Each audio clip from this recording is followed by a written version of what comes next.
প্রিয় ভাতাভোগী ভাই ও বোনেরা, আসসালামু আলাইকুম। কেমন আছেন সবাই? আশা করি আল্লাহর রহমতে সবাই অনেক অনেক ভালো আছেন। আপনারা যারা অনেক দিন ধরে ভাবতেছেন যে ভিজিডির আবেদন কবে থেকে শুরু হবে এবং কবে আমরা আবেদন করতে পারবো, সরকারি বিনামূল্যে ৩০ কেজি চালের আবেদন কবে থেকে শুরু হবে এবং হয়েছে কিনা, কিভাবে আবেদন করবেন, সমস্ত কিছু জানাবো আজকের এই ভিডিওটির মাধ্যমে।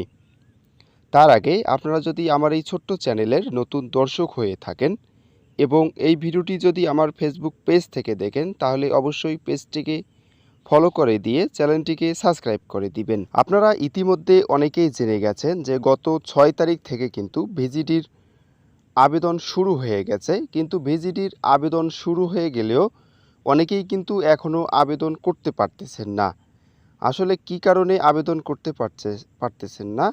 মহিলা বিষয়ক অধিদপ্তর থেকে যে ইউনিয়ন উদ্যোক্তা, তাদেরকে অফিসিয়ালভাবে ইউজার আইডি পাসওয়ার্ড দেওয়া হয়েছে এবং ওই ইউজার আইডি এবং পাসওয়ার্ড এখনও সক্রিয়ভাবে কাজ করতেছে না, এখনও সার্ভার সঠিকভাবে কাজ করতেছে না।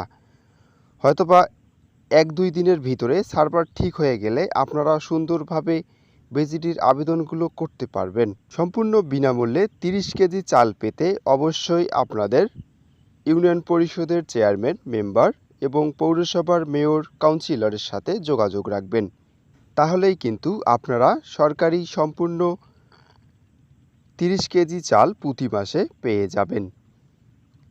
এই ছিল আজকের ভিডিও। আশা করি ভিডিওটি ভালো লেগেছে। যদি ভিডিওটি ভালো লেগেই থাকে তাহলে একটি লাইক, একটি কমেন্টস করে পাশে থাকবেন। সবাই ভালো থাকবেন, সুন্দর থাকবেন। আল্লাহ হাফেজ।